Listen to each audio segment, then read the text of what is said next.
Hello everyone and welcome to a epic Starcraft II game. This is actually a 1v2 because my buddy ended up leaving this game. His computer actually lagged out. Sometimes the loading screen just takes a really long time and then someone ends up lagging out, and unfortunately my friend who was playing Protoss lagged out. But it wasn't so unfortunate for me because he was playing Protoss, which actually allowed me to cannon rush them. And I actually went ahead and played a 1v2. And I actually won it, so I just wanted to show you that. It won't actually say that he lagged out and left, and also it says that he's in the wrong clan. So the replays have always been buggy in StarCraft ever since StarCraft 1. Please excuse that. But I am gonna be using my camera view, so you can actually see that I'm creating probes from his Nexus, and I was also creating SCVs from my command center. So that can go ahead and just show you that he left, even though it doesn't say that in the beginning of the replay.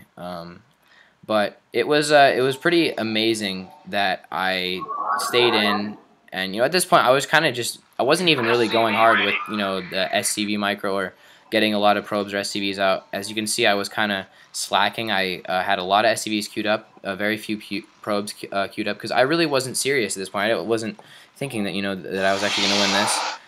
But then I was like, okay, let's see. I'm gonna cannon rush him, so that I got that idea, and I know how to basically expand as Terran better, even though I didn't expand really quickly.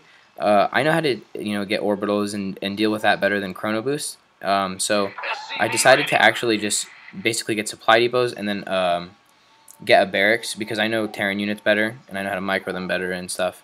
So I figured I could use Marines because I know Terran as my race, and I could just build some cannons. So my buddy that I play with that plays Protoss, whenever he cannon rushes, he usually sends the probe out right in the beginning. But I sent that probe a little bit later, but it doesn't matter.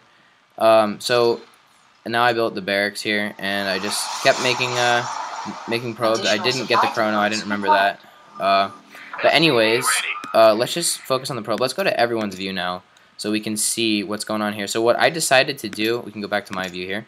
What I decided to do when I got up here is, instead of just scouting out, I selected him and I was like, okay, let's attack this SCV, because an annoying thing that Protoss players always do to me is attack my SCV when I'm building my barracks, and that is always something that is fun. And my forge wasn't even done yet, so I was just killing some time, killing his SCV, and waiting to build my first pylon. And back home, I remembered that I wanted to get a barracks, and I wanted to expand, because I wanted to make sure that I could have a good economy against whatever they were going for. And what's really funny is that this Terran player just let me build a pylon here. He went ahead to build the barracks. He didn't send anything out.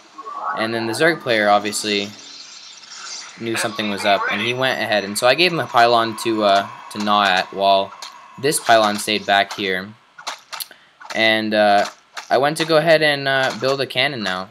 And then after I built that cannon, I was actually really surprised that I could build the cannon and then build the other one. I thought that they were actually going to destroy. I think they did get the probe. I thought that they were going to destroy all the cannons when I lost my probe. And usually, if you're a good Terran player, you just send some SCVs off and you just destroy these buildings here. But they didn't go for that. They didn't see this pylon. They didn't really go for one thing. So my cannons actually got up, and I sent a couple more probes out. And then in addition to sending more probes out, I started making Marines. And I should have gotten reactors, but I didn't, because I just wanted to get some Marines out there as soon as possible, just to kind of help my cannons, I guess. But at that point, I knew that I had a lead, because, well, my cannon, or cannons, well, now cannon, is, well, attacking their drones, attacking Marines, not allowing them to expand, making them move their barracks, additional supply depots required, and allowing me to send some more probes out to attack this. And now, as you can see, he lost both Marines to one cannon, and this one's just empowered, so I can actually just build another pylon around here, which I was not smart enough to do. I actually built more cannons, and I decided to come in with 2 probes, because now I had a good amount of minerals, and I didn't get this expo up as soon as I like because I was harassing and I was microing here, which is really important when you're cannon rushing because, I mean, all these Zerglings came in and I needed a good way to micro that. I wasn't about to, you know, just go completely for economy. But then when I got a chance, I remembered, okay, I can expand and such. But my goal here was to essentially make sure that they were going to be unable to expand, unable to produce a bigger army than me, or unable to do anything. It just needed to be a successful cannon rush followed up by Marines. And the Terran player actually did get a lot of Marines out, but cannons always win because you can just keep building them.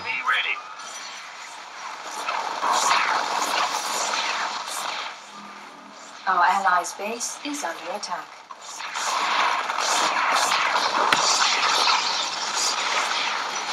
This better be good.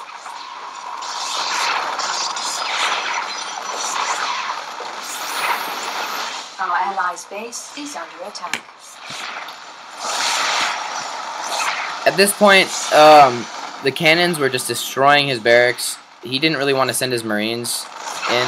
I mean, he would destroy building cannons, but then I would build a couple more over here, and it just got overwhelming. I had 400, 500 minerals, and they were stuck on one base, and I was mining happily from 2 bases, obviously, well, pretty much the same amount as them, and then I was about to get up my 3rd, which I should have done way sooner, but it doesn't matter because I still won.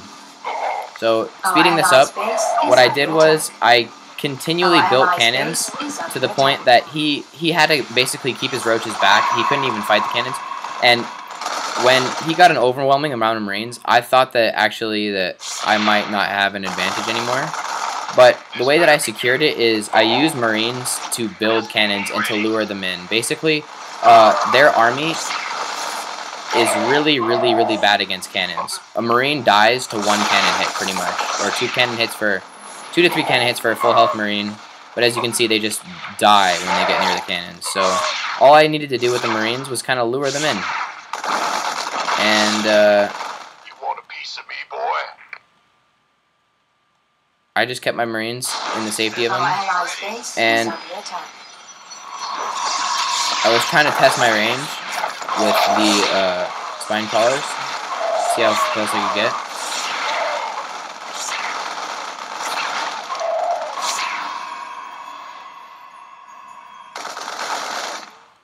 Armed and ready. So, speeding it up from here, it actually got a lot easier, even though I had less Marines, because I could just keep luring them in. And it seemed like I had a lot less army and I was just relying on my cannons, but I just kept sending out fleets and fleets of Marines. And at one point I just needed 1 Marine. And he had a lot of roaches, but cannons are really good against roaches. That's pro tip of the day.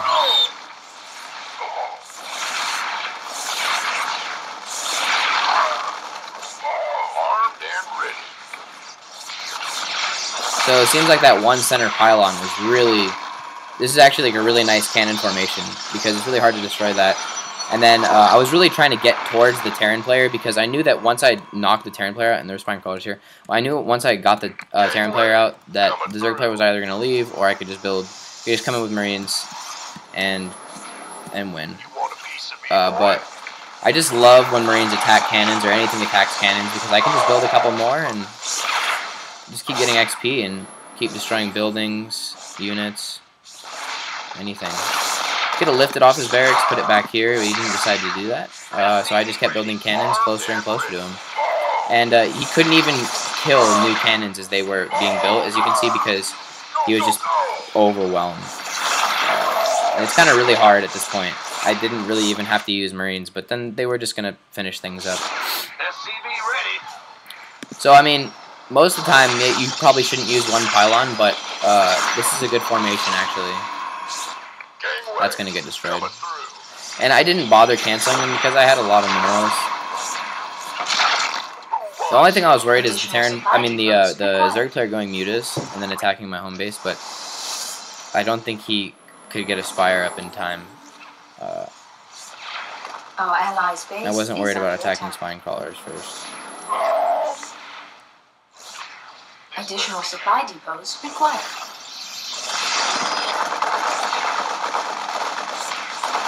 Additional supply depots required.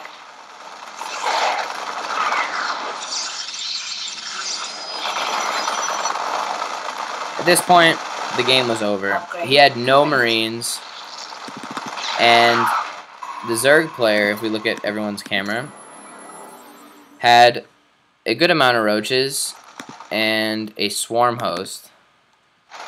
But I guess he just didn't want to fight when he knew he was going to have to go through a lot of cannons. But the Zerg player actually looked like pretty decent. He looked like a pretty decent player. And it was a fun game. I still can't believe I won it. But anyways, thank you guys for watching this video, and I hope you guys enjoyed it. And if you guys want to check out more videos like this, just go ahead and click that annotation right there on the screen, and it will take you to my channel. If you want to check out the playlist of more StarCraft videos, click on the second one and the second link. And then if you want to subscribe to me, click on the third link. And again, thank you for watching, and have a good day.